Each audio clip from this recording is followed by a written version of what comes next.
Assalamualaikum warahmatullahi wabarakatuh. Salam sehat, salam bahagia, guru hebat. Perkenalkan, nama saya Supanto Edi, Unit Kerja SD Negeri 1 Tumbang Tilak, Kabupaten Kota Waringin Timur, CGP Angkatan 7.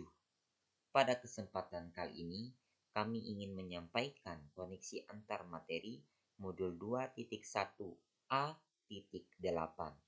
Adapun penyajiannya sebagai berikut. Yang pertama, pengertian pembelajaran berdiferensiasi. Menurut kami, pembelajaran berdiferensiasi adalah seperangkat pelayanan pengajaran dan penilaian yang masuk akal yang dibuat guru berfokus pada kebutuhan murid. Orientasi pada kebutuhan murid berkaitan dengan merancang lingkungan belajar yang mengajak murid untuk belajar, menyikapi, menanggapi kebutuhan belajar murid, apakah memerlukan sumber, metode, penugasan, atau penilaian yang berbeda, dan pengelolaan kelas yang efektif dengan prosedur, rutinitas, secara variatif dan fleksibel, sambil tetap menjaga efektivitas kelas. Yang kedua, penerapan pembelajaran berdiferensiasi. Tujuan pembelajaran harus ditetapkan oleh seorang guru sebelum pembelajaran yang berdiferensiasi dilaksanakan. Tujuan pembelajaran ini harus transparan, yang menuntut murid untuk menyadari juga tujuan tersebut. Guru kemudian membuat sketsa kebutuhan belajar muridnya yang dibagi menjadi 3 kategori. Yang pertama, kesiapan belajar. Yang kedua, minat murid. Dan yang ketiga, profil belajar murid. Kemampuan seorang murid untuk mempelajari materi baru dikenal sebagai kesiapan untuk belajar.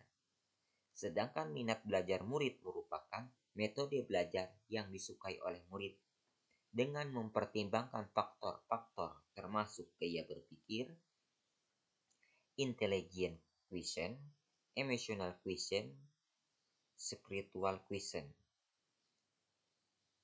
budaya, latar belakang, dan jenis kelamin.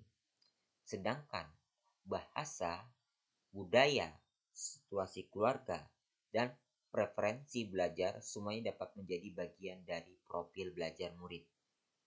Guru memiliki teknik kolaborasi dengan orang tua, murid, ataupun rekan sejawat sesama guru. Dan kegiatan instruksional setelah memetakan kebutuhan belajar setiap murid.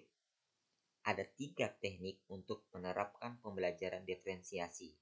Di antaranya diferensiasi isi atau kita sebut dengan konten, diferensiasi proses, dan diferensiasi produk.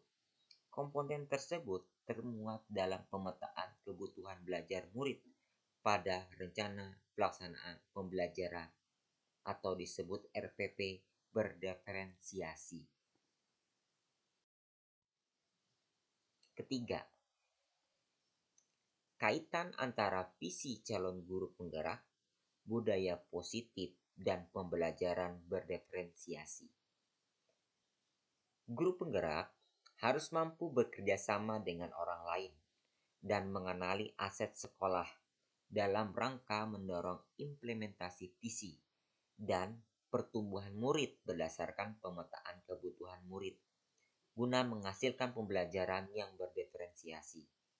Kaitan dengan budaya positif maksud kami, wujud dari nilai-nilai atau kepercayaan umum yang dipraktikkan di sekolah untuk pembiasaan budaya positif berkelanjutan sesuai prakarsa perubahan kami, yaitu mewujudkan murid yang berkompetensi religius dan gotong royong, sehingga menciptakan lingkungan belajar yang mendorong diferensiasi dengan menempatkan budaya positif yang dapat diterapkan di sekolah kami dengan cara yang pertama, setiap orang di kelas akan merasa nyaman masuk dalam komunitas belajar di kelasnya.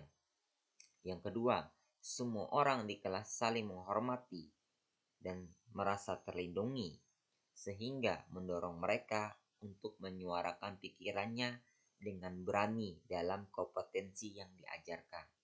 Yang ketiga, membuat keyakinan kelas di setiap pertemuan sebagai komitmen bersama dalam membentuk kecerdasan emosional dan mempererat hubungan murid dan guru. Yang keempat, guru membimbing dan memfasilitasi murid agar kecerdasan pengetahuan, sikap, dan keterampilan dapat dikuasai secara maksimal dan memberikan bantuan pelayanan sesuai kebutuhan belajar per individu murid. Yang kelima, ada keadilan di dunia nyata di dalam kelas. Semua murid harus diperlakukan sama sesuai kebutuhan belajar individu murid di kelas. Demikian yang dapat kami sampaikan. Terima kasih. Assalamualaikum warahmatullahi wabarakatuh.